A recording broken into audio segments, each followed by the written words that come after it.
Ya, Assalamualaikum warahmatullahi wabarakatuh. Salam sejahtera untuk kita semua. Oke, perkenalkan, nama saya Dendra Maruto. Kebetulan di sini saya dipercaya lagi oleh Pak Agung untuk mengampu mata kuliah pilihan ya, di Perling. Ya, jadi mata kuliah pilihan Anda di semester 6 untuk mengenal apa itu deep learning. Jadi sebelum nanti Anda masuk apa itu deep learning, kita bisa lihat ini pendahuluannya, bagiannya ini seperti ini.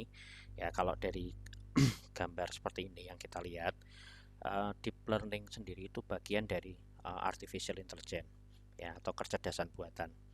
Ya, di dalamnya nanti ada machine learning, baru nanti posisinya adalah deep learning. Ya, kemudian kalau artificial intelligence itu, jadi kita uh, membuat sebuah sistem atau metode yang mana dia menyerupai intelijen dari sebuah atau manusia ya. Jadi intelijen yang menyerupai perilaku dari pola manusia atau makhluk hidup yang lainnya. Ya, jadi nanti apa itu artificial intelligence Anda juga bisa cari nanti. Uh, Kemudian di dalam itu subsetnya lagi adalah machine learning. Ya, itu salah satu teknik juga di dalam sebuah artificial intelligence yang mana dia lebih belajar tentang data. Ya, jadi belajar dari data dirinya sendiri ya, nanti akan mendapatkan sebuah pola-pola yang mana pola-pola tersebut nanti bisa di apa namanya diinterpretasikan ya, contoh menjadi sebuah klasifikasi atau sebagai prediksi atau sebagai forecasting dan sebagainya. Jadi data-data tersebut dari data-data yang masa lampau kemudian mereka melakukan pembelajaran ya. Nah, di luar teknik tersebut, teknik lagi yang lebih advance yaitu adalah deep learning ya. Jadi dia terinspirasi dari jaringan saraf tiruan sebuah otak manusia ya. Jadi seperti itu dengan menggunakan banyak neuron-neuron ya. Dan nanti kalau Anda mau cari perbedaan dan sebagainya sangat banyak. Jadi perbedaannya apa itu uh, machine learning maupun deep learning.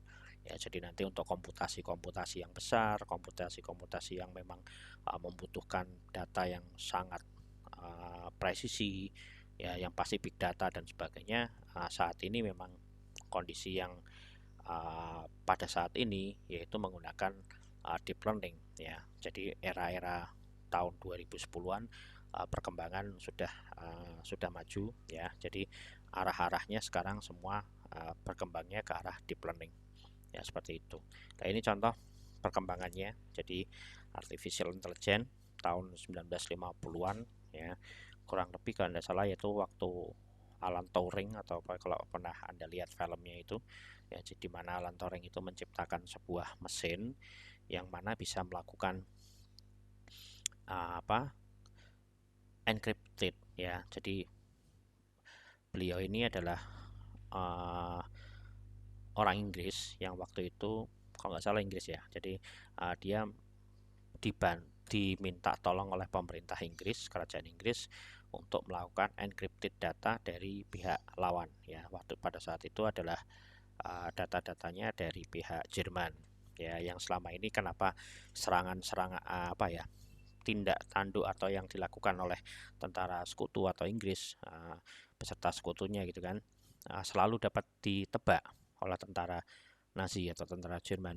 ya. Jadi selama itu kenapa ternyata memang ada sebuah pesan ya, pesan yang di encrypted ya, seperti itu, di encrypted, yang tidak bisa dibaca oleh tim Inggris seperti itu, karena dia setiap hari polanya selalu berubah, terutama dari data-datanya.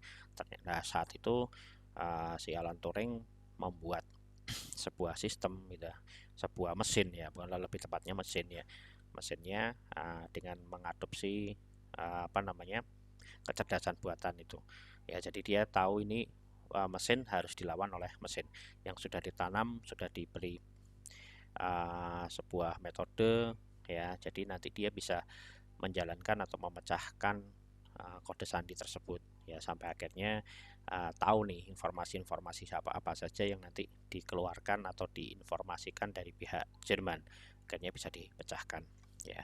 Oke, untuk awalannya Jadi untuk artificial intelligence ya, artificial intelligence jadi seperti tadi yang saya ceritakan, dia adalah teknologi yang diciptakan untuk meniru perilaku manusia dalam berbagai cara, ya kebiasaan dan sebagainya, ya seperti tadi yang saya sampaikan. Jadi sekarang di dalam kehidupan atau dunia nyata yang Anda lakukan sekarang itu sudah tidak terlepas dari AI ya, atau artificial intelligence, dari handphone yang Anda gunakan, dari apapun lah ya, dari yang Anda gunakan atau yang Anda tidak sadari ya, Anda tidak sadari saat ini sudah menggunakan artificial intelligence. Ya, contoh di handphone ya, mendeteksi dari nggak hanya sidik jari ya, mungkin lebih ke face recognition ya, belum lagi nanti di sosial media. Di sosial media itu nanti dia bisa menentukan, katakanlah waktu Anda tag wajahnya seperti itu kan, nanti dia bisa tahu nih, oh ini teman Anda dan sebagainya, ada sugesti dari namanya. Belum lagi nanti rekomendasi ya, rekomendasi pada saat nanti Anda melakukan pencarian dan sebagainya. Lah itu salah satu artificial intelligence yang ditanam di situ ya, teknologinya sudah ditanam di situ, yang nanti yang mana dia nanti bisa ya apa namanya, hampir mirip kayak perilaku manusia. Jadi maksudnya gini, dia tahu nih kondisi-kondisi seperti ini. Jadi dari kamera waktu melakukan capture wajah dan sebagainya, oh ini manusia. Pada saat nanti Anda melakukan tagging, Anda tahu nih adalah teman Anda, karena metode-metodenya sudah ditanamkan di situ. Ya salah satunya tadi menggunakan machine learning. Ya. Oke, kalau untuk kehidupan sehari-hari, nah ini contoh tadi face recognition, fitur-fitur media sosial, kemudian mesin pencari pun nanti dia itu sudah ditanamkan artificial intelligence. Jadi biar nanti relasinya related ya, jadi tidak semuanya dimasukkan dan sebagainya. Nanti rating-rating tertinggi atau yang lebih relate ya dari yang Anda cari, mereka akan dicarikan. Kemudian ada asisten digital ya, kayak Siri dan sebagainya. Kemudian ada chatbot juga ya, ada autonomous cars kayak punyanya Tesla. Kemudian ya ini contoh aplikasi ojol pun sekarang sudah memberikan sudah ditanamkan teknologi artifisial ya. Jadi macam-macam aplikasi Google Map pun sama. Jadi pada saat Anda nanti jalannya salah dan sebagainya, dia nanti otomatis mengkoreksi jalurnya tersebut ya. Oke, kalau kita tadi ngomong dari AI, jadi nanti tidak terlepas juga apa itu machine learning ya. Jadi dia tuh juga salah satu disiplin ilmu dari kecerdasan buatan atau artificial intelligence ya. Cuma kalau di machine learning itu ya maksudnya dia salah satu subset ya, salah satu cabangnya ya. Nah, nanti perbedaannya dengan deep learning apa? Kalau di machine learning itu dia belajar dari data-data. Jadi data-data atau kumpulan data, data yang sudah ada dulu ya, sudah ada dulu di awal dia ada data, kemudian mesin mempelajari pola-polanya tersebut, kemudian nanti dia bisa menghasilkan sebuah hasil ya. Contoh umpamanya kita akan memprediksi bahwa kapan ini hujan, atau memprediksi kecenderungan orang punya penyakit A atau B dari data-data yang sebelumnya. Contoh datanya ada banyak ya, umpamanya nanti kita mau mencoba kecenderungan diabetes gitu kan. Dari data-datanya ada nih nanti semua pola-polanya, data yang sebelumnya, atribut-atributnya ada. Contoh dia hidupnya tidak sehat, itu dijadikan satu atribut. Kemudian merokok, kemudian ada ada turunan bahwa dia sebagai gen-gennya pembawanya dari orang tuanya, ada turunan diabetes. Kemudian tidak sering, apalagi nih usia dan sebagainya lah. Dari situ itu nanti ada nilai-nilainya yang akan kemudian ada labelnya bahwa ini cenderung diabetes, ini tidak diabetes dan sebagainya. Dan nanti pada saat itu diolah, dia nanti mendapatkan sebuah pola ya polanya. Nanti pada saat dimasukkan data ya nanti dia akan bisa memprediksi nih ya dari datanya. Contoh nanti usianya masih muda, rajin olahraga, tidak pernah merokok umpamanya, contoh punya kecenderungan turunan diabetes, atau yang kemudian apalagi nih gaya hidupnya sehat. Nah, itu nanti dia diprediksinya seperti apa. Nah, itu adalah salah satunya menggunakan machine learning ya. Jadi algoritmanya di situ nanti dia akan melakukan klasifikasi, prediksi, forecasting dan sebagainya. Kalau mau lihat machine learning nanti banyak sekali, jadi banyak sekali metode-metode nanti yang bisa digunakan ya. Jadi nah ini contohnya adalah machine learning ya. Oke, kita bisa lihat aja metode-metode dari machine learning ya, nanti banyak ya. Yang pasti kalau machine learning ada 3, cuma yang sering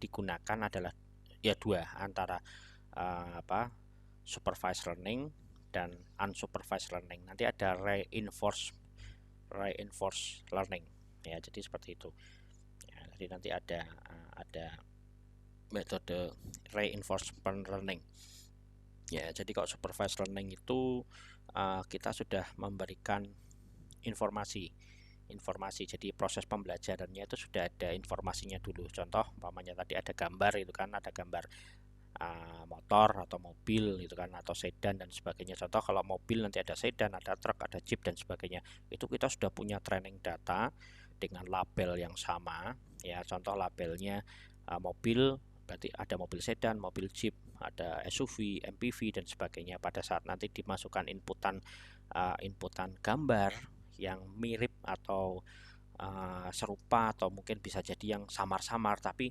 kemungkinannya itu SUV gitu kan. Nah, itu nanti dia bisa memprediksi karena sebelumnya sudah dikasih ilmu. Jadi secara konsep kayak umpamanya kita anak kecil, kita informasikan ke adik kita atau ke anak kita dan sebagainya. Yang anak kecil dia tadinya belum tahu ilmu, belum mempunyai ilmu yang pasti ya, atau mempunyai ilmu yang cukup gitu untuk memprediksi atau mengenali sebuah objek ya. Kita informasikan ke dia, ini loh, kalau ini namanya mobil ya, mobilnya ini warnanya merah ya, ini atau ini sedan, ini bis, ini truk dan sebagainya. Kita informasikan ke dia, dia akan merekam ya. Pada saat nanti kita tanyakan contoh si A gitu kan, ini apa, ini objek apa, dia bisa jawab, oh ini mobil. Kemudian ditanya lagi, ini apa, oh ini motor, karena sebelumnya kita berikan informasi ke dia. Jadi dia sudah mengenali pola yang informasi yang sudah diberikan. Nah, pada saat nanti dia terutama di data training ya, pada saat nanti di data testing dia sudah bisa menentukan nih, oh ini adalah mobil, ini adalah motor, ini adalah sepeda, karena sebelumnya kita sudah memberikan data-data informasi trainingnya, ada labelnya ya. Jadi ada outputnya ini apa. Itu konsepnya dari supervised learning ya di machine learning. Kemudian kalau semi supervised learning atau unsupervised itu kita tidak mempunyai label ya. Jadi tidak mempunyai label ya. Konsepnya mungkin kalau seperti ini ya. Oke, ini kalau kita lihat, nah ini supervised. Jadi kita bisa lihat kalau ya contoh yang di supervised tadi, karena Anda sudah mengetahui informasi sebelumnya, jadi tahu nih kalau nanti besok melihat film-film yang kategorinya horor ya, kategorinya horor atau kategorinya komedi dan sebagainya ya, kategorinya dan sebagainya, Anda sudah tahu nih nanti besok menebak ada drama, ada action, ada apa. Pada saat di contoh pada saat Anda diberikan film horor umpamanya Conjuring gitu kan, Conjuring atau film apalah yang lain-lainnya, pada saat nanti Anda disetelkan lagi film Chucky itu, Anda sudah langsung tahu, oh ini masuknya adalah horor ya. Atau nanti film live action umpamanya atau film action ya, Anda diberikan informasi film ini, oh ini tentang action yang main ini dan sebagainya. Pada saat nanti distelkan ya, Anda belum pernah lihat filmnya itu sama sekali, Anda langsung tahu, oh ini kategorinya action, karena sebelumnya Anda sudah melihat.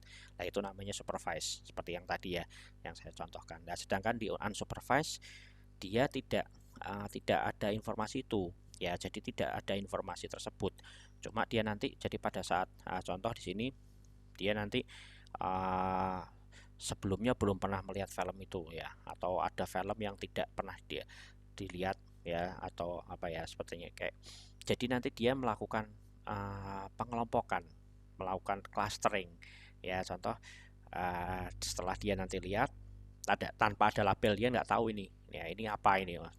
Asumsi aja umpamanya ada orang dikasih sebuah apa namanya, sebuah film atau apa. Nah, di situ dia nanti bisa mengkategorikan nih ya, kategori ini masuk di kelompok film apa, kemudian ini di kelompok film apa, seperti itu. Tapi dia bedanya seperti ini. Kalau jadi mamanya contoh gini aja lah, jangan film. Clustering itu uh, kita punya data ya, kita punya data ya. Contoh ini tadi yang unsupervised ya. Dari data-data tersebut ya, nanti dikelompokkan nih ya, mahasiswa yang IPK-nya 2,5 atau 3 gitu kan. Kemudian ya contoh 2,5, atau kemudian yang kelompok yang ketiga, kemudian kelompok yang keempat. Nah, pada saat itu kita belum tahu nih labelnya apa. Ya, kalau tadi yang supervisor sudah ditentukan dulu labelnya, kategorinya apa ini. Nah, ya, di situ tidak ada, cuma taunya datanya seperti itulah. Pada saat itu Anda nanti bisa mengelompokkan nih. Oh, contoh nih yang di bawah 3 saya kelompokkan di klaster yang pertama. Kemudian antara 3 sampai 4, 3 sampai 3,5 saya kelompokkan kedua.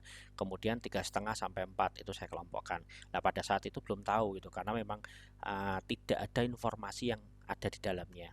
Ya, jadi memang murni di situ hanya dikelompokkan saja. Nah, itu unsupervised. Ya, contohnya seperti itu. Jadi umpamanya Anda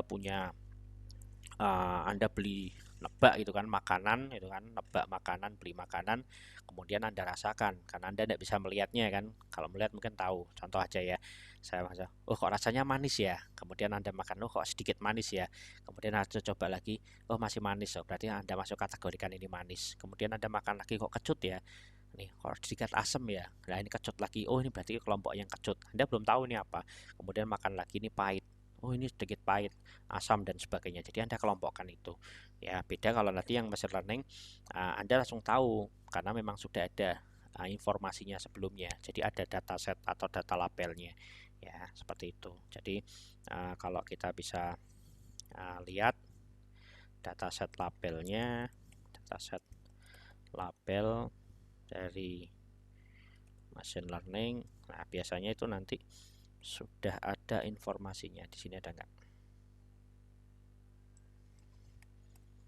Ya, contoh aja. Nah, ini seperti ini ya. Mana nih? Nah, ini. Ya, ini contoh. Di sini pasti ada kelasnya. Ya, ada kelasnya atau ada labelnya. Ini contoh, kita coba bareng-bareng. Nah, di sini adalah dataset apa ini? Dataset base pictorial. Ya, jadi di sinilah. Di sini nanti ada, biasanya nanti ada kelasnya. Nah, ini kelasnya. Ya, jadi kelasnya itu untuk menentukan bahwa nanti kelompok-kelompok ini, baris ini adalah kurang dari 50K atau lebih dari 50K atau sama dan sebagainya. Contoh dataset cancer classification. Ya, ini ada nggak breast cancer ya. Nah, nanti dia masuk kelasnya apa dan sebagainya. Nah, itu yang apa namanya, jadi atribut-atributnya tersebut nanti ada kelasnya, itu namanya tadi supervised. Sedangkan kalau dataset yang tanpa kelas itu nanti jadi unsupervised. Jadi memang tidak ada informasi atau kelasnya di situ. Jadi kita nanti hanya mengelompokkan saja di antara data-data tersebut ya. Oke, sebentar, ini coba kita lihat dulu. Ini yang ada. Nah, ini label juga nih. Nah, ini contoh yang paling sederhana lah, paling familiar. Jadi data cuaca ya. Jadi bukan data cuaca, nanti dia main apa tidak gitu. Jadi kalau nanti dia outlooknya sunny, ya cerah gitu kan, temperaturnya panas, kelembapannya tinggi, windnya, anginnya weak gitu kan, nanti dia bermain tenis apa tidak, oh tidak. Kemudian kalau sunny, hot, high, oh, anginnya kencang tidak. Ya kemudian kalau ini overcast, ya kemudian temperaturnya panas, humidity-nya tinggi tapi anginnya lemah gitu kan, dia bermain dan sebagainya. Nanti pada saat ada dataset yang uh, Anda tes gitu kan, seperti tadi, umpamanya kalau dia di sininya outlooknya overcast, temperaturnya hot, humidity-nya normal, ya windnya adalah weak, kira-kira jawabannya apa? Ya jadi persis kayak yang tadi. Ya, jadi ini adalah fitur-fitur, ya fitur-fitur yang dikenali oleh mesin. Kemudian di sini adalah nilainya atau kelasnya atau outputnya atau labelnya yang bahwa kurang lebih kalau nilai-nilai seperti ini dia hasilnya inilah. Nanti pada saat kita berikan informasi atau nilai, dia nanti bisa memprediksi. Ya persentasenya memang nanti bisa disesuaikan kan. Ya bukan disesuaikan, semakin tinggi mendekati 95% atau mendekati 100%, nah itu berarti semakin akurat. Ya seperti itu. Kemudian dataset kalau cluster, nah, clustering gitu kan. Nah itu tadi yang tanpa apa namanya, tanpa kelas, ya ini clustering. Nah jadi hanya dikelompokkan saja, ya tidak ada, ya pada saat di sini. Nah ini contoh masih ada tipenya ya, contoh mamanya nggak ada tipenya ya, antara alkohol, alkit dan sebagainya lah, nanti kita bisa kelompokkan saja. Dataset siswa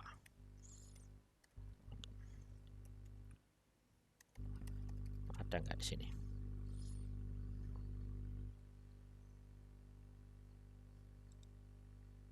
Ya seperti ini. Jadi nanti kita bisa mengelompokkan nih, ya terserah nanti mau dikelompokkan berapa, 3 atau 4 atau 5 dan sebagainya. Jadi kita bisa menentukan karena dia tidak ada labelnya. Kita belum tahu nih, ini kira-kira sampel ini tuh kira-kira apa gitu kan, karena tidak ada labelnya. Ekonomi 70, 79, antropologi ini masuknya kategorinya apa, pintar atau apa dan sebagainya, memang kita belum ada.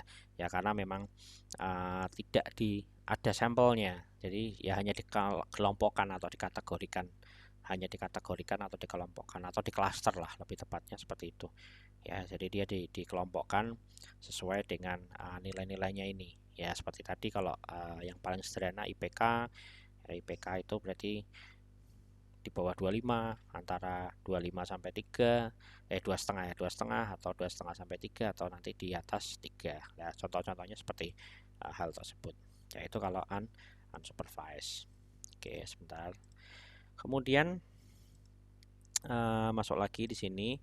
Nah, ini cara kerja machine learning ya. Jadi, kenapa kita harus belajar di sini machine learning dulu biar nanti tahu perbedaannya.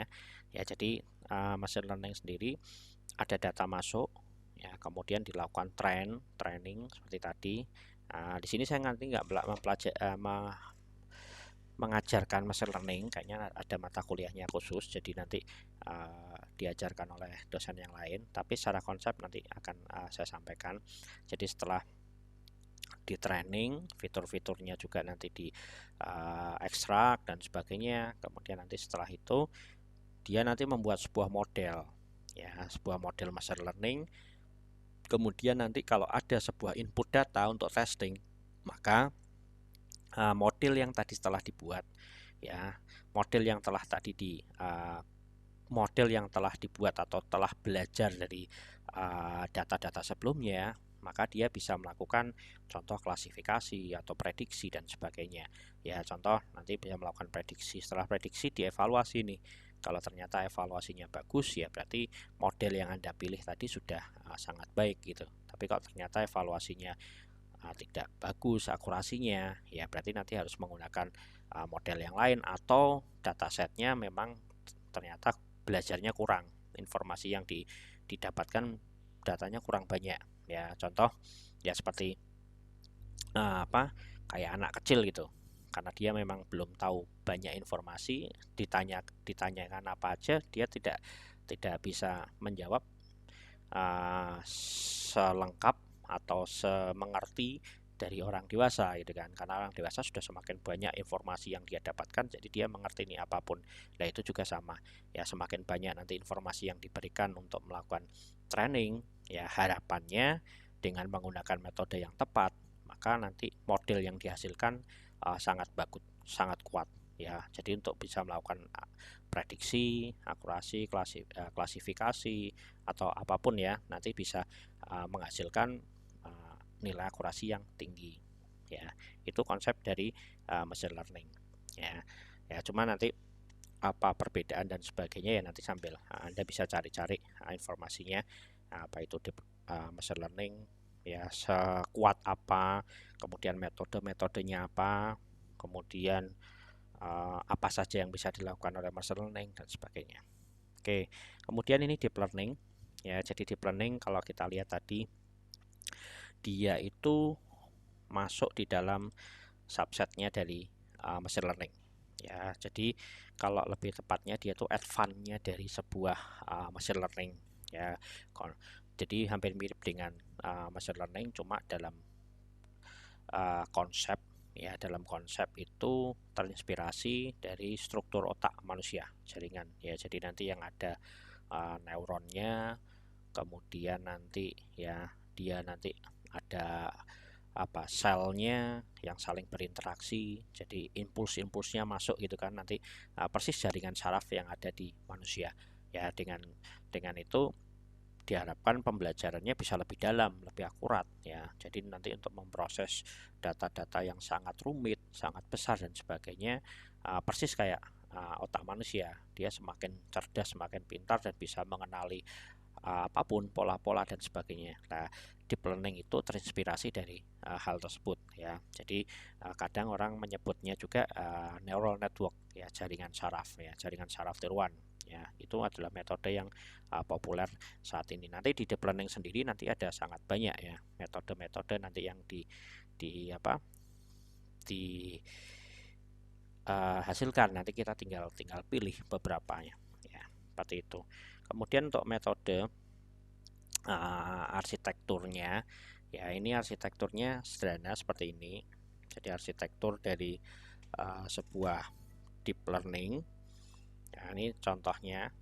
Jadi di sini nanti ada input ya, input. Jadi ada neuron yang mana ada input informasi dari luar ya. Di sini masuknya adalah input layer ya. Di sini adalah informasi yang nanti diterima. Kemudian informasi tersebut akan diteruskan ke hidden layer ya. Di hidden layer ini, di lingkaran-lingkaran yang biru ini ya.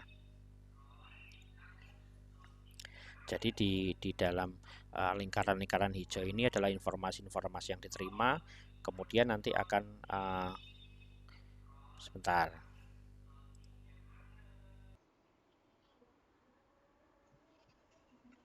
Ya. Nah, kembali lagi, tadi ada sedikit gangguan. Oke, seperti tadi yang saya sudah jelaskan, ini arsitekturnya ya dari sebuah neural network. Ya, jadi arsitekturnya seperti ini. Jadi nanti ada neuron-neuron seperti ini yang di layer input layer ini akan mendapatkan informasi-informasi ya, kemudian akan diteruskan ya, ke layer ini ya. Jadi masuk, jadi dari informasi-informasi yang didapat seperti ini kan, jadi ada informasi-informasi yang didapat dari input 1, kemudian ada input 2 ya, akan diteruskan masuk ke layer-layer yang di hidden layer ya. Jadi diteruskan di sini ya. Ini seperti ini ya. Kemudian untuk jumlah dari hidden layernya ini bisa banyak ya, karena yang pasti kalau kita ngomong di sini informasi ada hidden layer, berarti ini adalah layer yang tersembunyi ya, layer yang tersembunyi. Jadi di sini nanti bisa satu ya, ini contoh sederhananya satu, jadi bisa satu, bisa dua ya, bisa 3 sampai nanti sudah lebih kompleks ya, sampai 8 ya katakanlah seperti itu. Jadi nanti layar-layarnya ini bisa bisa banyak gitu kan. Nah, hidden layernya bisa banyak. Begitu juga dengan nanti lingkaran ini, layar-layarnya ini tidak hanya 4, nanti bisa bisa ada 5 dan sebagainya ya. Jadi sesuai nanti kebutuhan yang nanti akan kita gunakan ya. Jadi nanti sama seperti ini ya, jadi nanti dia sama, jadi semakin banyak jaringan-jaringan informasi yang akan diberikan ya, seperti itu ya, semakin banyak juga. Nah, nanti hasil-hasil dari sini ya akan keluar, diteruskan lagi ke dalam output layer ya. Jadi di sini nanti output layer, jadi informasi yang diterima seperti tadi ya, informasi yang diterima nanti dia akan bisa menebak ya. Contoh di sini ada tentang tentang gambar gitu kan, kita mau menebak ada gambar itu kan, tulisannya ya nggak terlalu jelas umpamanya ya, contoh aja lah 4 gitu kan, ada informasi ya 4 atau 5 atau apalah gambar. Nah, dari sini dia nanti mengolah, kemudian bisa nanti memprediksi bahwa ini adalah nilainya adalah 4 ya. Konsepnya seperti itu. Jadi informasi yang dia terima kemudian nanti diteruskan ke dalam hidden layer. Di sini nanti akan diproses, melakukan pemrosesan perhitungan ya, kemudian nanti akan keluar output yang diharapkan ya.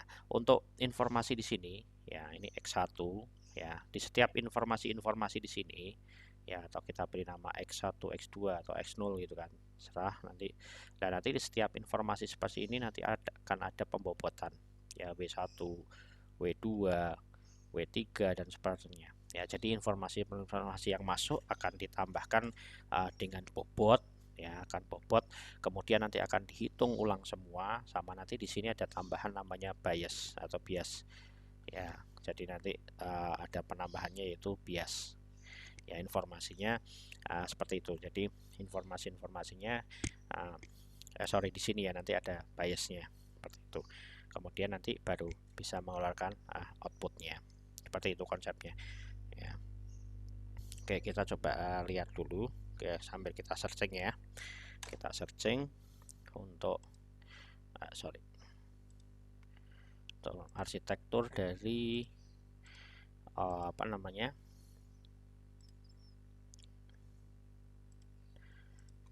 arsitektur dari neural network atau deep learning ya.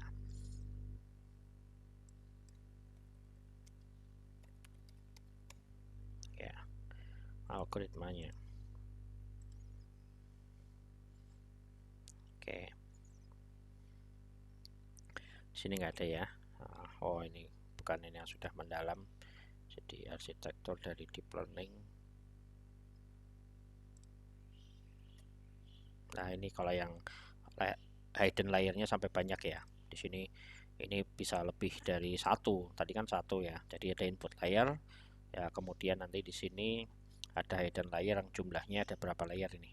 Di sini ada 1 2 3 4 5 6 7 8 9, ada 9 ya, 9 ya, 9 neuron di sini yang kebetulan adalah 3 ya, kemudian nanti menghasilkan output layarnya seperti itu.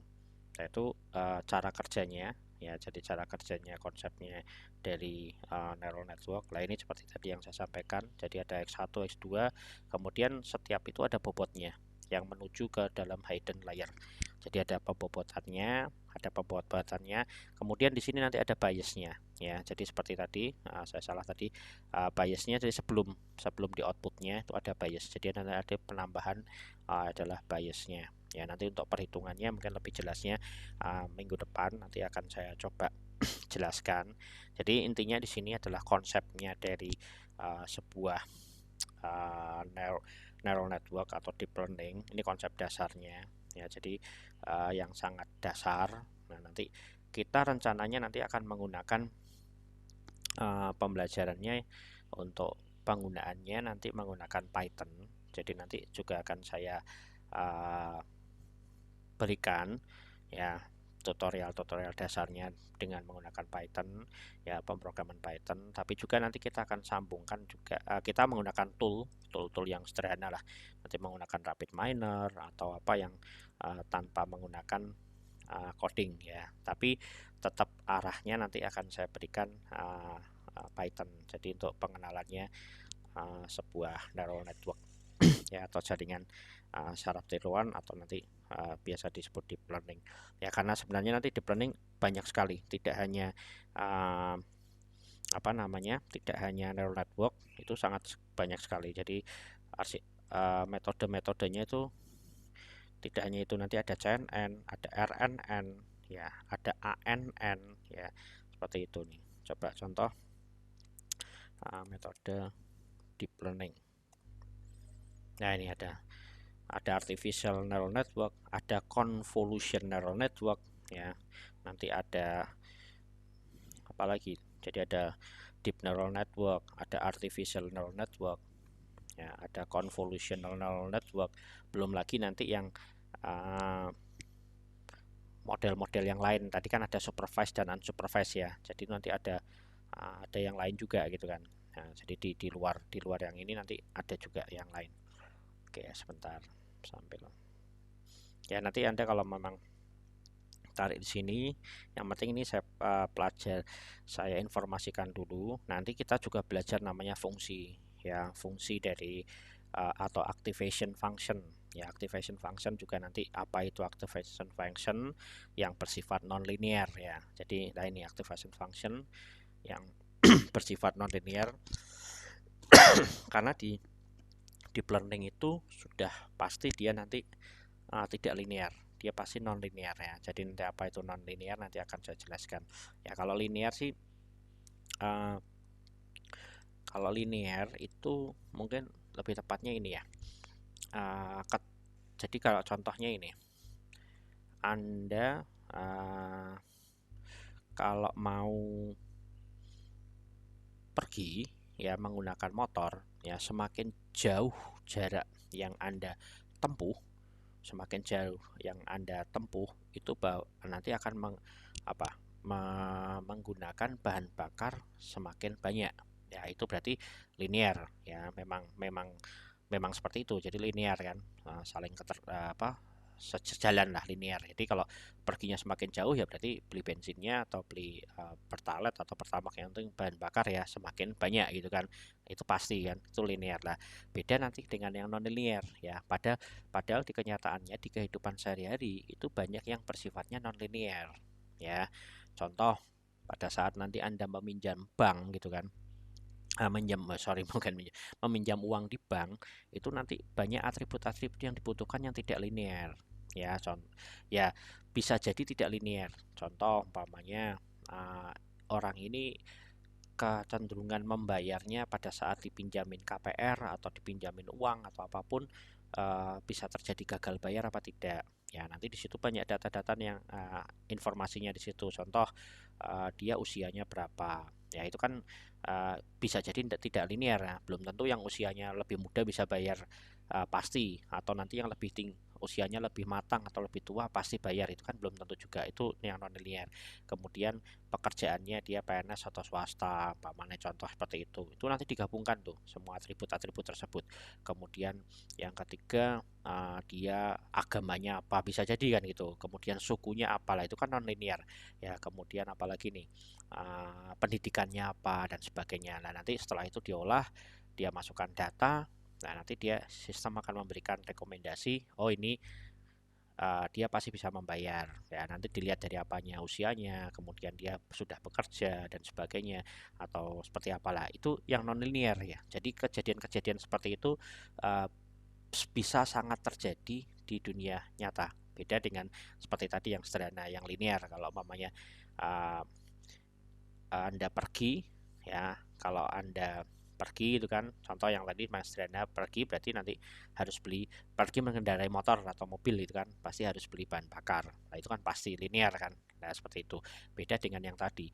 Nah, kenyataannya kan bisa jadi tidak linear seperti yang tadi yang saya jelaskan ya. Contoh Anda kalau lulus kuliah itu, umpamanya yang linearnya berarti harus tepat waktu gitu kan, tepat waktu, nanti bisa lulus kuliah tepat waktu, kemudian IPK-nya tinggi atau ya pokoknya tepat waktu 3 tahun selesai semua gitu kan, kemudian baru lulus. Lah itu linear ya. Atau nanti contoh lah, tapi kan belum tentu juga. Nah bisa jadi nanti dia yang ternyata, atau gini, yang IPK-nya tinggi itu dengan dibandingkan dengan waktu gitu kan.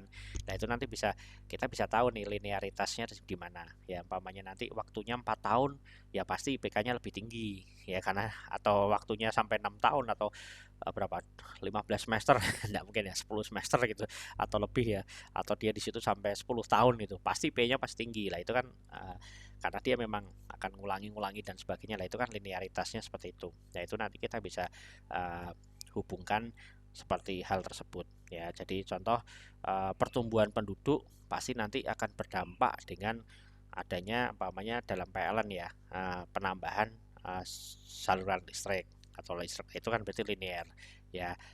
Pasti nanti kalau banyak ya berarti kemungkinannya dia pasti juga membutuhkan listrik gitu kan. Nah itu linear. Nah beda dengan tadi yang non linear yang saya jelaskan.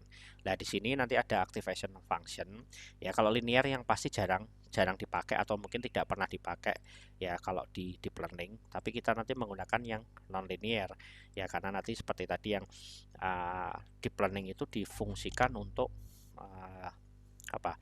Untuk memang dikhususkan ya tadi data-data yang memang sangat banyak atau yang sangat detail atau yang butuh perhitungan-perhitungan yang mendalam ya. Jadi dan yang pasti tidak linear ya, non linear, baru nanti akan bisa dihasilkan data-data yang disesuaikan apa data-data yang diinginkan outputnya ya, mungkin seperti itu.